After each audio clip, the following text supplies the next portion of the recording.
The Dreamcast by Sega was launched in 1998 to bring the arcade experience to players in the late 90s, but the console got discontinued in March 2001, a year after Sony launched PlayStation 2, but its games kept coming. Hey GadInsiders, welcome to your tech and gaming hub. More than 25 years after Sega shuttered the Dreamcast, indie developers are still building new original games for the console. The latest project was revealed on Kickstarter just this June called White Creek. It's a survival horror game starring exorcist Alicia Morelli, who investigates a small wintry town haunted by lost souls. White Creek is in active development, and even though it's also coming to Steam, its intended platform is the Dreamcast.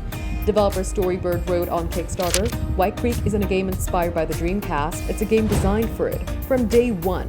With 3D environments, cinematic cameras, and visual effects that rival the biggest productions of the Naomi era.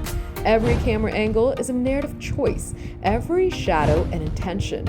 You won't play White Creek on Dreamcast despite the console, you'll play it because the game's made for this machine.